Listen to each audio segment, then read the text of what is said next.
What's up, Make Pop Music? It's Austin here from Make Pop Music and Austin Hall Audio and Visual, and we are back with another video. And for this week, we're going to be doing something that we haven't done in a little while, and that is a Q&A. So I asked all of you guys on Instagram and our Facebook group what questions you might have that I could answer. So we're going to be hopping into some of those. We're going to try to be as thorough as possible, but keep it moving along. However, there will be some videos that we'll probably reference that'll answer your questions in more depth. So if we recommend any videos, check the description below or check the little annotations that we're going to try to have on screen. So if you guys have any more questions or need any more clarification, let us know in the comments below and I'll try to answer those. But without further ado, let's actually hop into some of your questions. All right, so let's go ahead and hop right in. So we have the question from who.455 on Instagram.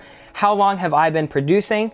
I've been producing since I was probably like 18, 19 years old. I got really serious when I was 20 and I am 25 now. So I did it as a hobby for a couple years and then I went full-time when I was 21. So I've been full-time now for about 4.5 years. If you want to hear more stuff, I've actually done a full podcast with Six Figure Home Studios with Brian and Chris. So definitely head over to that. I'll put a link in the description and you can kind of hear my whole entire story if that's interesting to you. How do you fix plosives at the beginning of the phrase without affecting the tonality of a voice? So plosives can be a really big issue, especially if you're using something like an SM7B or you're way too close up on the mic.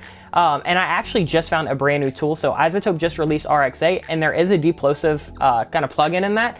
And I've been using that on a ton of stuff, pretty much every record since I downloaded it. And honestly, it's been working incredible. I don't really love those kind of like fix it in the mix plugins because sometimes they just get a little wonky and they can kind of mess all your shit up. But the iZotope stuff has been really great. So if you're looking for anything to fix like clicks, pops, de-essing, plosives, anything like that, go check out the RX8 bundle. I'm not sponsored by them or anything, but I did download it and I'm loving it so far, and that'll probably fix a lot of your issues. Key Change Beats asked, are you trying to be more of an engineer or an artist? So if any of you know me, I do the channel, but I'm also a full-time producer. So this channel is just kind of a side thing that I do. I'm normally working with artists. Production is by far my #1 priority. So I'll release stuff as an artist every now and then when I have songs just sitting around or when I need to get something off my chest, but that is not in the cards for the long run for me. I really just want to produce, and then I love making all this stuff for Make Pop Music. So all of the, videos and all of the courses and anything that we can do to kind of help you guys, but definitely engineer and producer first, artist second. How do you and your wife balance relationship/work? You seem like a great team. First of all, thank you so much. My wife and I actually run Make Pop Music together. She handles all of the editing and I handle all of the actual content creation. So it really is a team effort. Basically what I'll do is kind of come up with some ideas with her. I'll shoot the video and then I'll hand everything over to her and she kind of takes care of the rest. And honestly, it's been amazing. She started working with me in October of 2018. So we had Make Pop Music going a little bit before that, but ever since she's joined with me full time, we've really been able to deliver a lot more content and I think better quality content. So I really like it. She's got her own office in my house and I've got the studio. So in the workday, we don't really cross paths too much. And then after the workday, we try not to talk about work. So if we need to address anything with NPM or with my production or with anything she's doing, we'll try to do that like 9 to 5 Monday through Friday and not really worry about it any other time. All right, Blake Space asked, how do you turn on your willpower when you're stuck on a project and feel lazy to keep moving on? So I think this is probably going to apply to a lot of people. You either get stuck in an idea, maybe you get it up to the chorus and then you leave it for the day and then you come back and you can't really kind of flesh out the rest of it, or maybe you're just in a slump. Maybe, your mental health is suffering a little bit at the moment, or maybe you just don't have a lot of inspiration to write with. I know with the pandemic, so many people have been cooped up inside and are kind of running out of inspo. So definitely don't take it too hard on yourself. Typically what I'll do is I'll just take a break if I'm not really feeling it. I'm not going to force myself to work, especially when I'm working with paying clients. I don't want to deliver something that I'm not super stoked on. So that's why I kind of give myself enough time in my time frame that I give the artist. That way, if I'm having a bad day or an off day or even a rough week, I'm not really kind of pushing myself way over my limit and I'm not delivering something that I'm not super happy with or proud of. And then other than that, just try to get as many experiences in as possible. So, hang out with friends, watch TV shows, watch movies, try to pull any inspiration from anything that you can. And then I just like to keep a little notepad of, any kind of melodic idea or lyric idea or just kind of overall vibe. And then the next day when I go into the studio, I'll try to incorporate that into an idea. But the main thing is make sure you're taking breaks because overworking yourself can just destroy your creativity. All right, here we go. We have one that we can refer to a video. We've got how to record vocals with your phone. So there'll be a link and it'll be this video right here. So if you want to go to the description, you can. If you want to click somewhere on here, hopefully we can make that happen. But we did a full video on how to record vocals with your iPhone. And then we also even did one on how to basically mix those vocals with stock plugins. So if you want to check those out, definitely go check those out because it is probably a lot more simple than you think. iPhone mics and iPhone headphone mics will surprisingly work in the mix a lot of the time. Where can I get quality drums for pop music, plugins, and sample packs? So I'm gonna do a little bit of a shameless plug. If you haven't checked out our stuff, we do sell presets and samples and courses. So if you head over to the Make Pop Music site, we have some cool stuff on there. Other than that, I know that there are a ton of really solid samples on Splice. If you're looking to kind of get away from that, Echo Soundworks has amazing samples and plugins and presets. And then other than that, That Sound has some crazy stuff. And then it's really just about kind of finding the vibe that you're going for and just trying a bunch of different sample packs. A lot of the sample packs you get won't be everything that you're looking for, but the way I kind of look at it is I'll just download a ton of stuff, and even if I only keep a few of the samples out of that, that's a win to me because it's something that I'm probably going to use more than once. Could it be helpful to switch to different monitors after years for a new flavor in mixes? Yeah, I mean, I've switched monitors. I used to use the PreSonus Aris 5s, and now I'm using the Focal Shape 65s. So I did an upgrade just because I felt like I actually needed an upgrade and I didn't just want a different vibe. I just needed a better speaker overall. So if you love your speakers, maybe that's not the way to go. I would say if you're trying to get like a different vibe or a different flavor, maybe try some new plugins or maybe try some new hardware. But for speakers, I like to get really comfortable with them. But I mean, if you're not happy with them, definitely make sure your room is not an issue, because doing some room treatment might actually be just the thing that you're looking for. But other than that, if you want to try new monitors and you've got the time to kind of break them in and get used to them, absolutely go for it. Like, especially right now, we're all spending a lot of time in our house. So if you're going to break in new monitors and get used to them, now's probably the time. Will I do a feedback video or a stream? So I'm assuming this is like feedback of your guys' like mixes and productions and stuff like that. Haven't really thought of it, but I mean, I definitely could. If y'all want to do, we could do like a live video where I have, you know, a couple people submit something and then we kind of dissect them together. Or if y'all want, maybe I can do a video on the channel where I listen to a couple of y'all's tracks and then kind of break them down and let you know what I would do and just some things to kind of watch out for. So if that's something you guys want to see, let me know. Is Garageband a good place to start with a DAW? Yeah, I know a lot of people that have used GarageBand, especially for like demos and stuff. If you're not looking to spend a crazy amount of money or learn pretty complicated software, I think GarageBand is a great idea for you to just kind of lay down some stuff, especially if you're going to be collaborating with a producer or a co-writer. I do think GarageBand's pretty limited, especially with their plugin support and just how many tracks you can run and stuff like that. So I wouldn't say get so used to it that you want to stay on it forever personally. However, if you're just looking to kind of write down some ideas and, you know, put some stuff on the track, absolutely. It's a free tool that you can use, especially if you're a Mac user. So why not? Do I need to go to college for studying music production? This is a huge question. It's very two camps. Half the people say absolutely and half the people say no, never. I'm kind of right in the middle. So I went to college, but not for music production. I went for education. And I know some people that have gone to college for music production and it's panned out. They've gotten jobs in the studios they wanted. They've worked with some artists they really look up to. And I know some people that have gone to college and gotten absolutely nothing out of it. And then vice versa. I know a lot of people who have kind of built up their own name just by working with artists and releasing content and releasing music, and they've kind of worked their way up that ladder as well. So it's really just kind of two camps. Are you looking to kind of go straight into a big studio as an engineer and an intern? If so, that college might get you the connections that you're really looking for. But if you're just looking to be full-time, especially if you want to work for yourself, you'll never ever have a potential client that will want like a resume. They'll want a portfolio, but they're not going to care if you went to college or not. So if you need the kind of structure for your education, definitely go about that.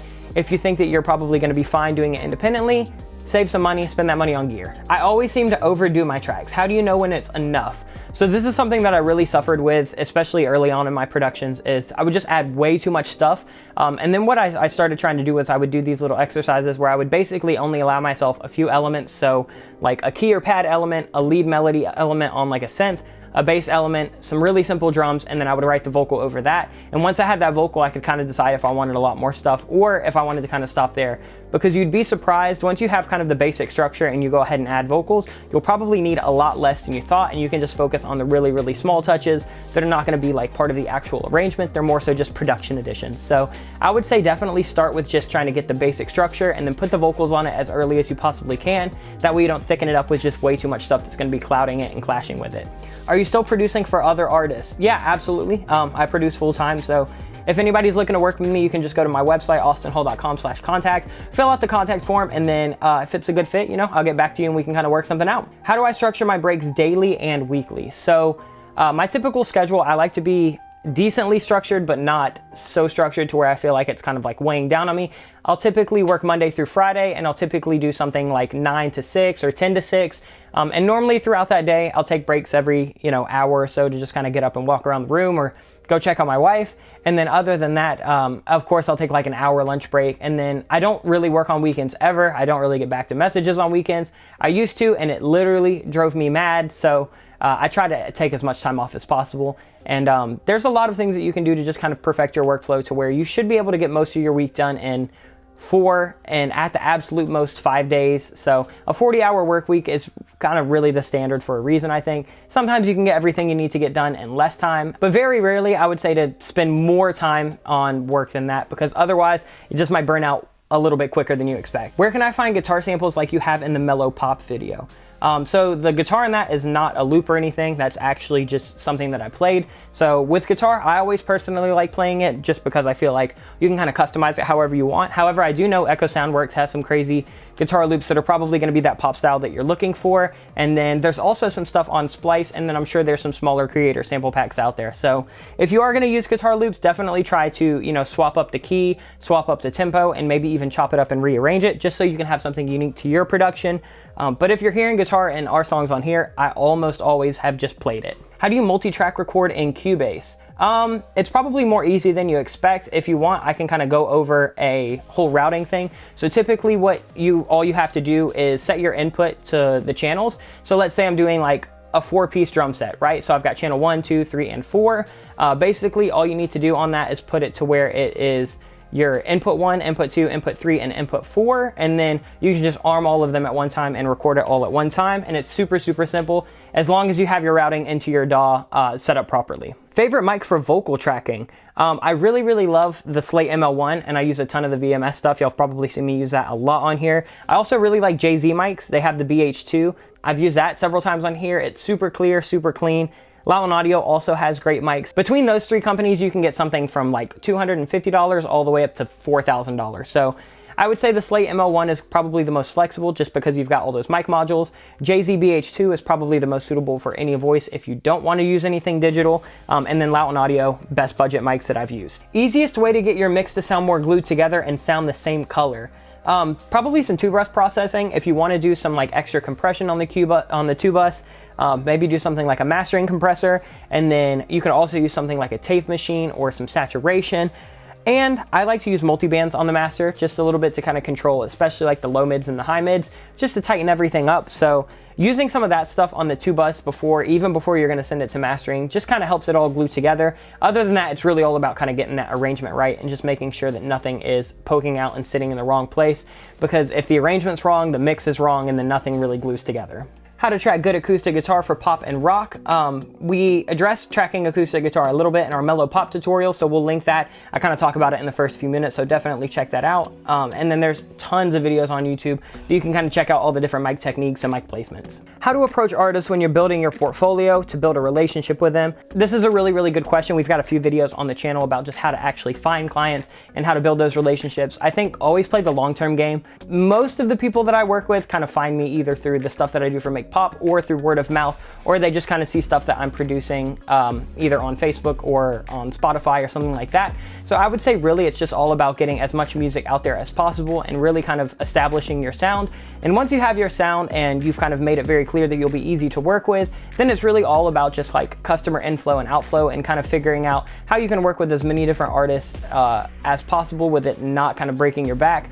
So really it's just kind of about finding the workflow that's going to work for you, the workflow that's going to work for the artist, and then just kind of having communication. So I would say to start with, to get more clients, definitely just kind of open, loose communication, not really sell yourself or push yourself or anything like that. People get pretty annoyed by that. So I would say really just work on some like attraction techniques where you just release as much stuff as possible that of course is solid quality, and that'll just kind of bring people into your door. And then, you might want to be wary about collaborations because it is a real world where we all have to have some money. However, definitely take them if you think that they might be a good fit for you musically, or you have a little bit of spare time, or it's something that you want to invest in and get something besides money out of it in the long term. So take collaborations carefully, but definitely still take them. And other than that, just try to be as professional as possible and do good work. And then it'll all just kind of roll over and cycle over, and it'll kind of create like a snowball effect. What should sound engineers have on their website besides their portfolio in order to be more informative to musicians?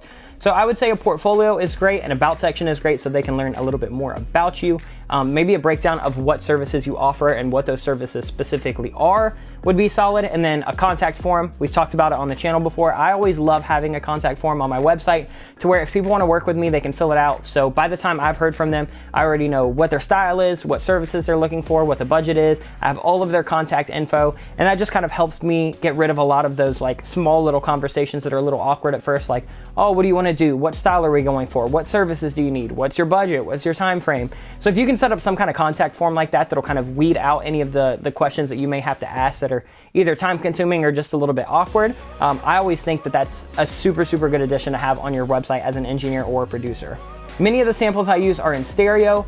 When I'm producing a track, do I bounce those samples to mono, or am I just keeping my bass? I'm assuming this was supposed to say mono. So really, I'm not super picky when it comes to mono versus stereo. Typically, a lot of stuff is printed in stereo, but it's still mono anyway. So in Cubase, it doesn't really matter. I like to use stereo channels as much as possible, because in Cubase, if I'm going to use a stereo effect, even on like a mono source like a vocal, you can't do that unless the actual track is a stereo track. So a lot of the time, even if I have like a mono vocal, I'll end up putting that on a stereo track so I can process that with any delays or choruses straight on the track if I'm not going to use synth. Other than that, if I have a kick that's, let's say, stereo, and it doesn't really have anything on the side, I'm not super concerned that made it a stereo track instead of a mono track.